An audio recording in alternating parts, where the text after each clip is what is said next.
Hello, everybody. Josh Brown here, back for another great episode on Franchise Euphoria. Well, today's episode is brought to you by IndieFranchiseLaw.com, a leading resource in the franchise space to help you if you're considering buying a franchise, turning your business into a franchise, or growing your business through a licensing or franchise structure. So go on, check it out, IndieFranchiseLaw.com. I think you'll find a lot of valuable and free information as you continue to kind of weigh franchising and licensing and the growth of your business.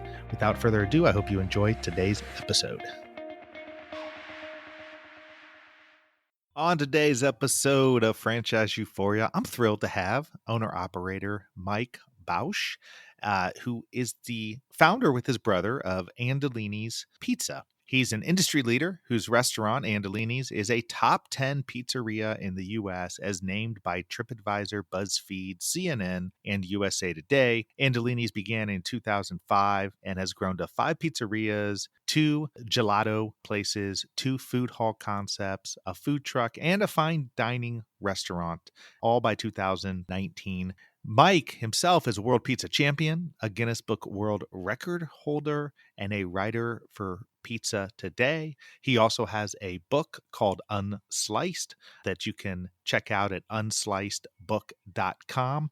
And I got to tell you, I had a great conversation with Mike. What an awesome guy. Very transparent, very straightforward. And the interesting thing is, Andolini's is not a franchise, but man, their pizzas look amazing. It's like a craft pizzeria that you can check out at andopizza.com. But I loved having Mike on because he's grown it corporately, but he hasn't done it through a franchise structure. And I think that's a very valuable lesson to talk about, that not everything needs to be franchised, even though this is Franchise Euphoria. But things can still be grown and grown in a systemized way without going down the franchise route. So anyways, without further ado, I hope you enjoy this interview with Mike. Hello, Mike. Welcome to Franchise Euphoria. How you doing? Very well yourself, sir. Doing awesome, man. I'm talking to the world pizza champion. Is that right? Yes, I am a member of the World Pizza Champion team. We compete internationally in pizza making, and every member of the team seeks to progress the pizza industry in several different ways. Well, I love pizza. I mean, who doesn't, right? I mean, there's so many of us. So I can't wait to dive into that. But I also want to say right off the bat that your business, Andolini's, that you started with your brother, I think back in 2005, is not a franchise, but you guys have grown, and you guys have grown through a corporate structure. You know, it's so important. You know, I spend so much time talking with people about growing through franchises. I love that you're on, and you specifically did not franchise. So I definitely look forward to getting into that and talking about that. But before we do, just talk about your history and your history with your brother and how you guys got into the pizza business from the get-go. Well, it certainly wasn't a purposeful plan. My brother was vice president of Alamo Rent-A-Car. He's 15 years older than me, and he was getting transferred from Fort Lauderdale to Tulsa at the same time I was graduating college, about to go to law school. Went to my first day of law school at Golden Gate University in San Francisco.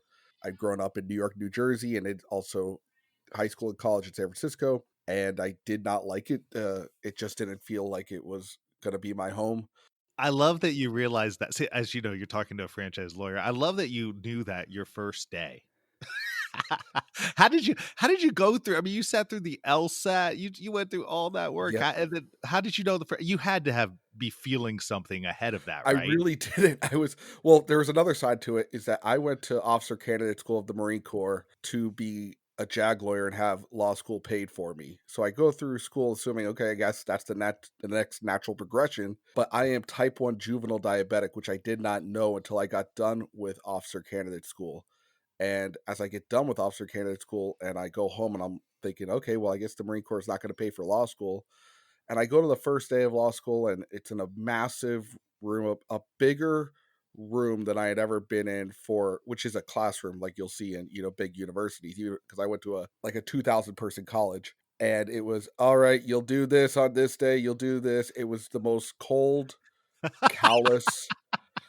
And I was like, am I going to pay $150,000 to do this, to be maybe one of the 1% of California lawyers that pass the bar, to then get someone's coffee in? And to go through to go through law school and be grilled and called out in class and that whole Socratic trust me, I lived it, man. I've been a lawyer now for 15 years and I hear you. I just think I think that's great that you realized it and then acted on it because listen, I know a ton of people who realized that and didn't act on it and they're freaking miserable now. Whether it's law or any profession, right?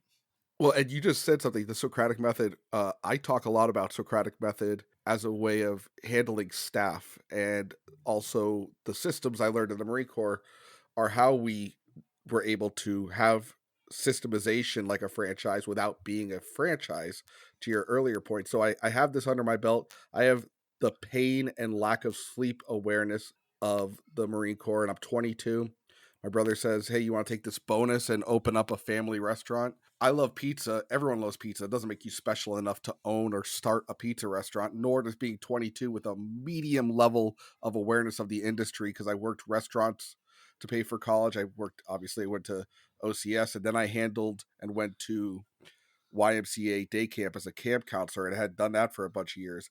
And I didn't think that this would be the best preparation I could imagine for the restaurant industry, because I had seen fine dining, albeit a little bit. I had corralled, 9-year-old kids, which is a lot like handling high school kids. And I had gone through college to know how to question things and evaluate them. And also the Marine Corps to just be able to deal with a total lack of sleep, and that primed me decently to have no experience and to build a restaurant company at 22. So your brother taught you into it. He didn't really talk. He's like, "You just want to do this?" And I said, "Yeah, I want to go. Let's go." And I flew out to Tulsa, checked it out for a week. I saw, which a lot of people don't know, how very cool Tulsa is. And at the time, it was on the precipice of completely redefining itself. And go out to Tulsa, I see a line of people at a Chili's in a suburb. Side note, so many businesses had been thrust into Tulsa in 2004. Honeywell, Alamo Rent-A-Car, Verizon, Enterprise Rent-A-Car. Just a good corporate environment. Well, they made some insane tax concessions in 2004 that just thrust them into the limelight for business, and all these people from Florida, St. Louis, New York were moving there, so I thought it's prime. What is every demo like? Pizza, let's just do it, and it sucked. We sucked at first, and then we learned how to not suck because I didn't have an ego about it to admit that I sucked, to keep progressing to one day not suck. Well, I love that. I love that description. Let's talk about because I think it's helpful for people. Let's talk about the times when you sucked. Okay, so how did you kick this thing off? I mean, how did you guys? You decide you're going to do pizza. You're moving to a new place. Neither one of you have been there. How did you get going with it? In the summer, my brother's there by July. I'm there by August, September, and it was okay. Well, what are we gonna do? And just hashing out a name, and then finding a location, which was an ice cream restaurant, and they didn't want to pay the rent anymore. Real simple. Okay, how much you want for this place? And all of it done in a real sandlot football sort of way that I would never condone or do myself now.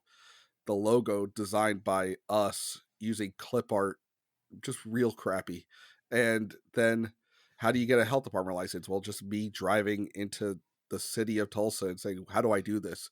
And listening to one person tell me the internet barely was a resource in 2004 to figure this out. All of it just done very piecemeal, and then enough to open, have a license to open a business. Even the liquor license was a complete crapshoot, because I thought that we had the right liquor license and we didn't. I had a beer and wine license, which in Oklahoma at the time did not mean you could sell Bud or Miller or Coors. That was a separate low point beer license. And I just said, I'm not driving to Oklahoma City again. We're only selling high end beer and wine. And that was the first accidental thing that started to define the brand, that we would be high end and really curated and not compromise. That's such a great point because ahead of this interview, I went onto your website, the Andolini. I think it's andolinis.com, right? Andolini's Andopizza.com. andopizza.com. Okay. I go on there. I'm like, wow, this looks good. This looks high end. This looks really good. And, from two guys who really had no background and got thrust into, I was curious how you got into that sort of customized higher end pizza market. So it sounded like it was sort of an accident. Yes and no. I mean, the work and just doing it and ending up here, that's kind of telling God a joke is telling him your plans. But the roundabout, I'll hire people that are highly driven with very little awareness or skill, but if they're highly driven, all that's great. Experience and talent are the two most overrated qualities in business. Drive and dependability, I'll take any day over talent and experience. Because you can train that, right? Yeah. And dependability too. Again, will you show up? Will you send an email? Will you do what you say you will do? Will go a lot further than someone who's, I've worked 20 restaurants. I'm like, well, why? What happened? What went wrong? You should work 4 restaurants if you're a career restaurant person. But you guys are kicking this thing off, and I imagine to start, it's you and your brother slinging pizzas, or did one of you have more of a focus on the business side and the other had more on sort of the side of, setting up the business, growing the business, or at least getting awareness of the business, and then somebody else actually in the restaurant It's running it? it's Or how, much less than, I mean, my brother definitely took part, but at the same time, he was working a full-time job as the vice president of Alamo Rent-A-Car. This was, yeah. "Hey, here's the bonus, figure it out. You're 22. You're not a dumbass. Figure it out." And I was like, "Okay, great. I'll figure it out." And then he would come and work with us on the weekends. And at first, it was like what a lot of small business first shots turn into is a clubhouse. And I was very keenly aware to not let it maintain that, demo of feeling like, oh, hey, this is where we hang out. And he's inviting friends and stuff, and people are drinking at night and all the stuff that I wouldn't have it be now. I wanted to develop a professional restaurant concept. Was that your military background, you think? Or like what led to that? I mean, because at that age, and I mean, was that your military training? Was that the idea, like you said earlier, that you were really it was really ingrained in you that, professionalism and responsibility and systemization and all that? Part of it's the OCD nature that my mom instilled in me. Being able to take it and run with it and have skill set behind it is the Marine Corps. But my brother's a Marine too. My father is a lieutenant colonel in the Marines. My nephew did 2 tours. So we're all having that part of us. But the push and drive is definitely deeply ingrained in both me and my brother. He became, again, vice president of a Fortune 500 company. Here I am. I could have been a lawyer, and I'm like, well, let me take all that ingenuity and drive and apply it to this. And I ain't drive halfway across America in a car with everything that I own to suck at making pizza in Owasso, Oklahoma. I just didn't. I was like, this is going to work. And, I had that moment when my dad moved out with my mom at the time. And my dad, when we weren't doing so great, he says, what's the plan if this doesn't work, honey? And I said, Dad, there's no plan B, because if we have plan B, this is going to fail. It's get on board or figure it the hell out. That's what the plan is. That's great. I mean, that for a lot of people, that's what you need, right? Because if you have that second alternative, it becomes sort of an excuse. It becomes an escape. Oh, you really don't know how hard to push yourself if you have a landing pad, right? And I don't think that's unique to me, that drive. I think what is unique to our story is I started off doing the paramount error of a new restaurant or pizzeria, which is trying to be like other pizzerias. And when I did something that was different, such as only selling high end beer, and that got us a little bit of notoriety. Our first restaurant had, photos on the wall of Venice and places where at the time I hadn't visited. Just, okay, it's Italian restaurant. That's what we do. It's when I Yeah. stopped doing that and played music that I liked and made the vibe of the place unique and special, and me and my brother and our sensibility is what things started to really click. But we didn't even do our second store till 6 years later. So we just got every screw up that we could out of the way, learned what it is to screw up, and then the benefit of a screw up, which is the lesson after it. And that's how we developed. But aren't you glad that was the case? I mean, when I'm dealing or talking with people who are looking to franchise and all that, I spend so much time with many people saying, "Hey, you're just too early." Yes, you've run this business for 2 years and, you're on the precipice of a second location or, a third location, but just keep it going. Just work out those kinks because it's going to make you better in the long run. I mean, to me, in franchising or in growth at all, people are in such a rush to grow. And what they don't realize until after they go through it, if they do make that mistake and it doesn't work, is that all they're doing is taking their inefficiencies and their problems and they're multiplying it by whatever number of locations they go into. So you guys taking 6 years, I mean, turned out would be my guess to be a godsend for you, right? I mean, so when you opened up your second location, what was that like after 6 years of being in the first one? It was like shooting fish in a barrel, but we couldn't get a bank to give us a loan. The first restaurant was off a bonus. We couldn't give a bank where we had all of our books tight, everything clean. We did everything they asked, and then it would go to what's called committee, where they would decide whether or not they give you money. And each bank we were working with would say no. And then we found a bank that we gave our story to. Again, I'm at this point, I'm competing internationally making pizza.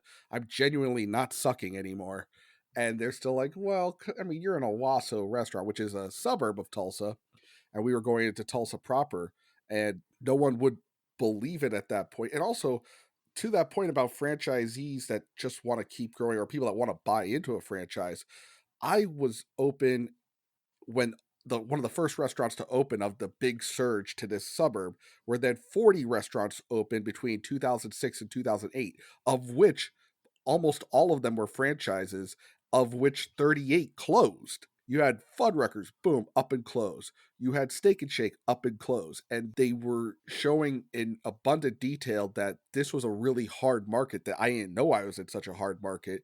And a textbook approach to, well, open it and people will come, would not survive. You had to be all things blue collar, all things white collar, simultaneously with a great value and kill it in this suburb of Owasso, Oklahoma. So while I was getting my ass handed to me, I didn't know I was going through this new restaurant level boot camp that equipped me that when I went into the Times Square of Tulsa, per se, in the heart of it, it would be significantly easier. Well, see, and that is such a unique story, and because most of the time you hear people say the hardest thing was to go from 1 to 2 restaurants, but that's because they did it too fast, or they didn't take the time to plan for the second location.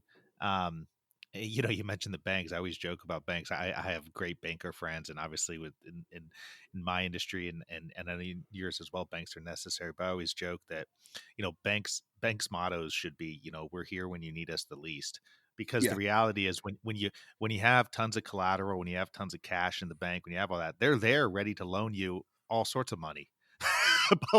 But when you, like yourself, you're like, man, I've been busting my ass, and I've got this successful location. You guys won't help me out to expand. absolutely not. How did you end up doing it? I mean, ultimately, did you convince a bank? Did you just have to go knock on a lot of doors? We found a bank that was owned by a family in Tulsa that only had one location. And when they saw what we were doing, again, they are on, it's very rare to see a bank that's an indie bank per se. And this bank called Security Bank, the lender, his name was Gil, and he went and saw my story. I'm getting press off the competing in Italy, and he just said, I think you guys have it. Now, with that said, we got SBA loans that we had to put our houses up to back. We had to collateralize it up the wazoo, but we still got just enough money to open up the store too. And it looks like a $2 million build out, but we did it for around $550,000 because we built it ourselves. We laid the brick ourselves and did every skosh of that thing on our own. We even tried to do the HVAC until they're like, "You're not legally allowed to do that." We said, "Can someone just watch us do it at a discount because we have no money?" Well, so we had mentioned earlier in the interview, you didn't franchise, and I know you thought about it. Talk about how you went through the process of thinking about franchising and then ultimately deciding that you were not going to do it. And now, at this point, what you've got, 5 locations and then a couple gelato places, some food hall concepts, and a food truck, and I think a whole nother fine dining restaurant as well. But talk principally about that whole thought, if you gave it thought to franchising and then deciding not to do it. And I definitely have thought it. There's a few things that scare me about a franchise. One is if you don't have the system just set up to be damn near stupid proof, you could get sued. And what we do isn't stupid proof to that extent. The staff that we have, I consider to be captains of the football team.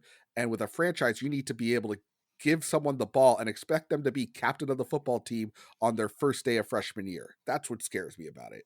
Additionally, we have a good thing going in Tulsa, but if I open something in another city, we're the what's that restaurant? Oh, it's some crap from Colorado. I don't know.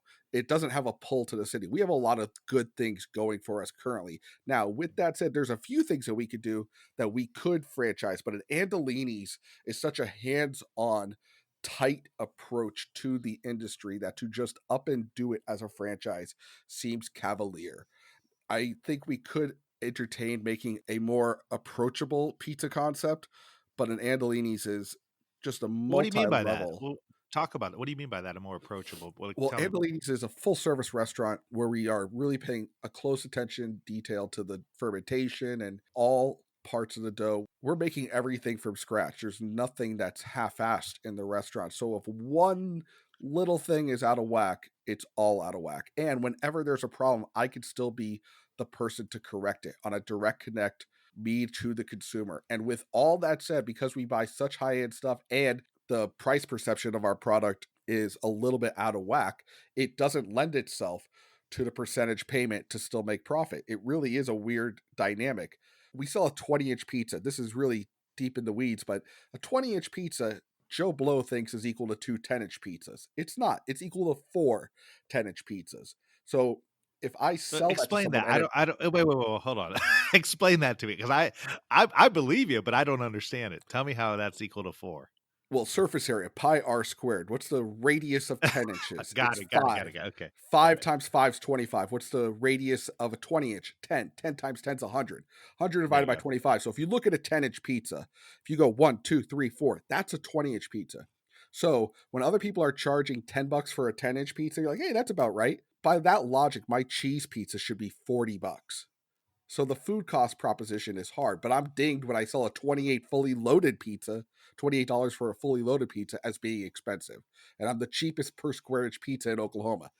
With these metrics, it's very hard to you have to really make your But you're money. doing well with these number of locations, right? I mean, you We still the make f money. Of course we're making money and it's a profitable entity, yeah. but it's to then give it to someone else to try and have them market it when I'm the face. Another thing is I've done the Dave Thomas approach of being the face of the brand. I think I could still do that. Don't get me wrong. I believe we could franchise. I just don't want to bastardize my brand and put it in the hands of someone that I don't believe is equipped to handle how multifaceted it is. If I made a dumbed down version of a pizza restaurant where it's just pizza and wings, call it a day, the size of a Jimmy John's, and go, yeah, I think I could franchise it. No, but I think that that's so important and vital, and that's why I love that you're on this show talking about it because people have to be thinking about these things before they just decide to go franchise their business, and what you're really saying is, I mean, the level of detail, it's hard for you to imagine, as you said with the captain analogy, taking somebody who was in a corporate role, let's say, for, 20 something years and now comes in and buys it, has no experience in the pizza industry. It's going to be very hard for that person to really kind of do the things that you do that help make your location successful. And to me, it's not about having to franchise or not franchise. It's about going through the process and making the right decision for you. And I think that's very astute that you did that because not every type of concept, number one, is franchisable or should be Oh, totally. franchisable. Because a lot of times too, it just comes out. I've talked to other, people as well, people I work with, people will call and say, hey, I want to grow, but I don't want to grow like a franchise. And I said, well, that's fine. But you can still implement franchise like structures. You can still do things to make yourself more efficient. You can still try to systematize, which I know that's what you do with your military background and what you had spoken of. So you can do all those things, which are very franchise like, but you don't have to actually be a franchise. I very totally agree 100%. And I was doing all these very unique systemizations that I had never seen done before by an independent pizzeria. And that's why I decided to write a book about it. And it's not the book is not the hey, look at me, here's my story, because I hate books like that. It's here's how to systemize anything.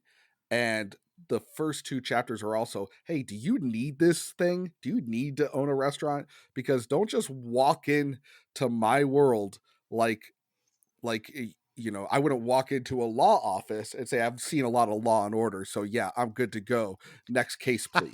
But a lot of people do that with the restaurant industry. You're like, well, I've eaten at five. I've been to a Michelin star rated restaurant. I'm like, great. So that tells me you know how to eat food well. Or I'm great at cooking steak. I'm like, great, cook steak often because great, amazing, impeccable food is just the ticket in the door to this industry. Everything else is so much more work and effort just being a life coach to a bunch of teenagers and 20-year-olds and 40-year-olds, also having the wherewithal to handle the repair and maintenance and then the marketing.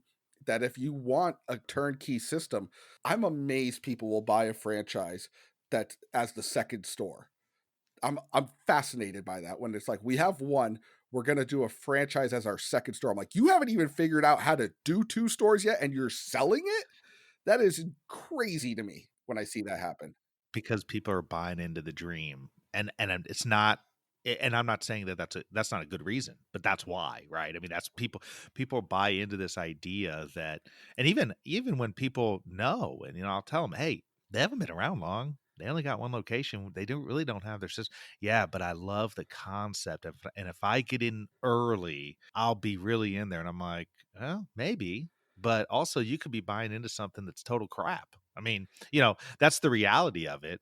But Mike, it's funny, like yours, so many people will read the franchise disclosure document, which is 300 pages, and they'll come to me and say, well, I've read it, I think I understand it all. And I go, well, okay, well then why are you talking to me? I mean, if you understand it all and know what it all says and all the legal implications, then why are you calling me?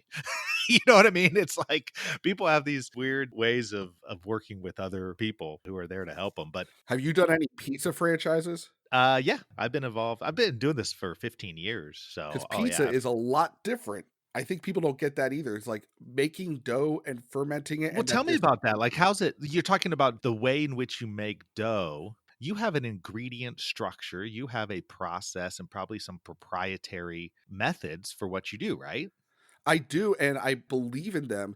The thing about dough is it's such a burger place is so much different than a pizza place. A burger is a finite singular item. A pizza, multiple sizes, multiple toppings, half or this. So your food cost is already completely out of whack. You're not shooting a single target, you're shooting a moving target. Additionally, dough is living. A bun is not living, but dough is living. So, like, if it sits too long without being kneaded or whatever it is, right, it can affect the taste. Completely. If it's too young, if it's too old, if it's been left out too long, if it's different sizes. So if this guy made the dough and added it or did it a little bit different. So I see typically a franchise wants to have frozen dough or a singular. If it's a commissary, it's a lot smarter. But if you have each location making dough, it is so incredibly difficult for someone who's not very finite and very systemized to keep consistency of product. And that's why you'll rarely see pizza franchises that aren't using a frozen product because they can't create consistency otherwise.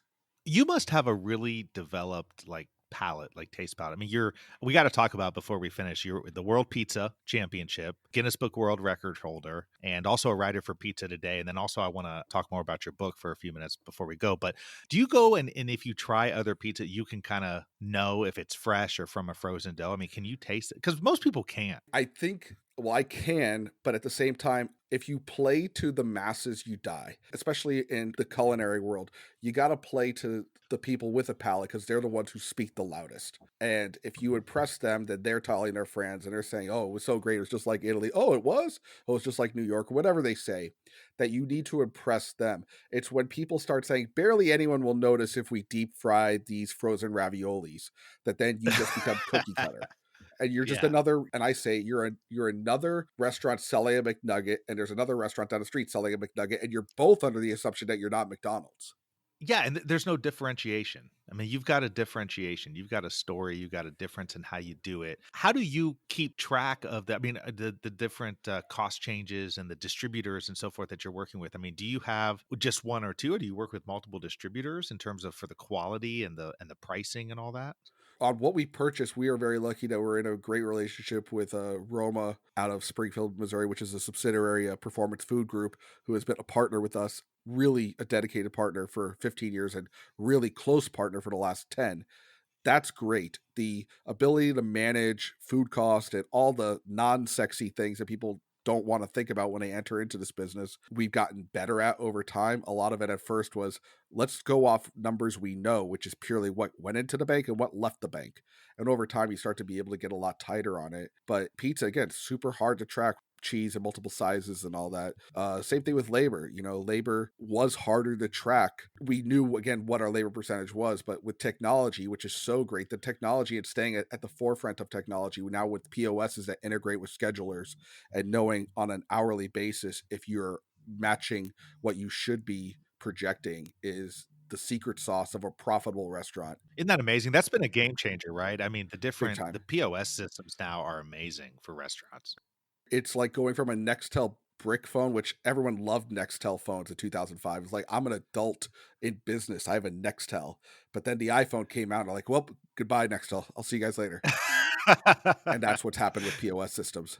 Alright, so you're a world pizza champion, talk about that. What did you win in terms of your world pizza championship? Like, was it a particular kind of pizza that you made, or how does that whole system work?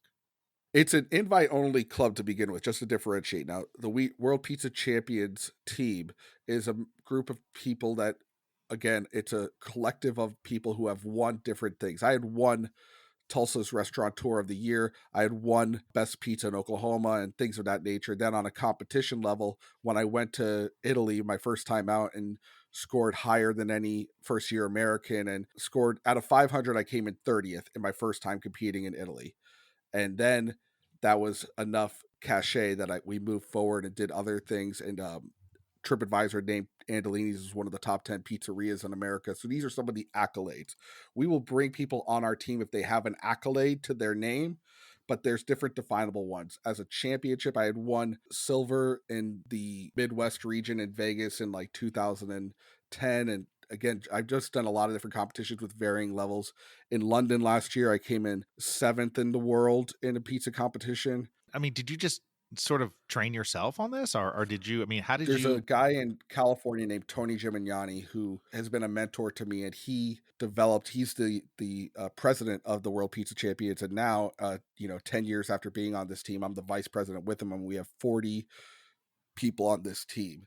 Then we do a lot of charitable work, so we help these competitions. We just do a lot for the industry. Now, with that said, the World Pizza Champions was first started by 5 guys who had won major championships, and then they started to branch out to invite people on, some authors, some consultants, and then everyone though who had a major accolade to their name. Mine is being one of the top rated pizzerias in America is my main accolade at this point. But when I came on, it was being one of the highest scorers in Salsa Maggiore, Italy in my first year. and you also are a Guinness Book World Record holder for what? Tony and me, again, we just try and find the coolest stuff we can think to do with pizza. Naples had made the longest pizza in the world in 2016. And then some Italians who lived in America that were tired of getting mocked decided to get with us and make a longer pizza. So we made a 1.4 mile long pizza in LA in 2017 just to take that prize back. And they haven't tried to take it back since we did that. And it was really fun. It was crazy to see how the Guinness competitions worked. And I'm looking to do more of them because it's a fun little add-on thing to do. It's a lot of effort. It's a lot of ingenuity. And I find that these things, beyond just their marketability, which it definitely has, it always takes you to another level of pushing what you could do. Doing these competitions, having no kitchen, no support, having a hotel room, a bag of flour, and a bowl, and having to make dough work for a competition in front of some of the best pizza makers in the world really does take your game up. And I'll see different things that I never thought to do, and it makes me come back home and have better, newer ideas of what to mess with. So your book, is it called Unsliced? Yes. So, and it can be purchased at unslicedbook.com. So you alluded to it earlier, but just touching back to it, you wrote this book to author something on how to grow a business, even if it's not a pizza business, or what's the idea behind Unsliced? I started writing for Pizza Today, and then I was doing presentations at Pizza Expo, and started with 15 people in a room, and it grew to around 400 watching me because I was just coming up with different things that hadn't been said before. Like, hey, here's really how to get a staff member to want to work for you for an extended period of time, or here's how you should design your menu. Just all the stuff that through trial and error, because I'll just keep going. I don't mind screwing up. I embrace the screw up and just keep revising and working. And I was just like, here's what took me 6 years to figure out. There you go, right there. And I would have a lot of people emailing me and asking me, how did you do this? Or what's this? Or what's this? Or what's this? The systems that I created. Because again, as an independent, there is no playbook. There is no, hey, here's the system. Here's how you do it. There just isn't. So I take the ones that I've created and I put them on display. And I also say, you have some wackadoo idea. Great. Here's how you evaluate if it's going to last, and then go back to the drawing board and fix it again. And here's exactly how you evaluate that for the independent, even for the franchisee, and even for just Joe Blow on the street that's owning a business, how to get teenagers to want to work, or how to get marketing to land. All these things that are in there, I think, resonate beyond pizza, because pizza is so cutthroat. And then tell me how you've dealt with COVID. I mean, obviously, we're still in the midst of COVID. Right now we're in December 2020 and seeing a light at the end of the tunnel. But what's been that impact on your businesses? And then how have you reacted to it? From a social perspective and people dying, it's abominable and horrible and obviously just a tragedy. From a business perspective, there's a lot of things that are a godsend. And it's maybe that's just the optimist in me, but it gave us a chance to pause, which we would never do normally. Obviously sales were down, but we pivoted quickly to a full curbside model in the first 2 months, showed us the pros and cons of that model, fixed our phone system, changed out all of our POS systems, revised our website, all that kind of stuff, finished the book for that matter. And then the opening week of COVID, where it was just no one's coming in, no catering, no one wants to buy anything. What are we going to do? And I go day by day how we figured it out in that week to actually make payroll and have everything land by Sunday, and day by day what that was like, because I think it's a very unique thing. And the people that are suffering that didn't change anything, I feel bad, but I'm also there's opportunity abound. Now the people that did change and then they had the laws changed on them over and over, or if they were such a new restaurant that they didn't have years of tax returns to rely on to then submit to get PPP loans, my heart goes out to them. But by not being a dirty pirate restaurant, having years of tax returns that were clean, we were able to get funded. And then when you take that funding, it's like, okay, this is an opportunity. Everything in this industry is just an opportunity. Even when it's a punch in the face, it's an opportunity to learn what a punch in the face feels like and to move forward from it. And I think that's what we did well. Well, thanks so much, Mike, for coming on. Really enjoyed speaking with you. If anybody wants to get the book or check out the book, you can go to unslicedbook.com. You can find Mike if you search for pizza today. He's written tons of articles there. And then you can learn about Andolini's, which looks absolutely fantastic based on the website. Just go to andopizza.com. Thanks, Mike. I really appreciate it. And thank you and your whole family for your service to this country and for all your efforts and your entrepreneurial successes. And I wish you nothing but the best of luck in the future. Thank you so much. Thank you for having me on. Have a great rest of your day. You too. Thank you so much for tuning in for another episode of Franchise Euphoria. If you enjoyed this episode or have enjoyed the podcast in general, I would really appreciate it if you could go to iTunes and leave me a rating and review. It really helps to get this podcast out to more and more people. So the easy way to do it is go to iTunes and in the search box, put in Franchise Euphoria. You will then see my cover art and you click on my smiling face that says Franchise Euphoria, and then click on the link that says ratings and reviews. It's that simple, but boy, oh boy, does it mean the world to me when people leave ratings and reviews. And like I said, it really helps get the show out there. Once again, would love it if you would go to iTunes and leave a rating and review if you enjoyed this episode or other episodes of the show. And until the next time, happy franchising.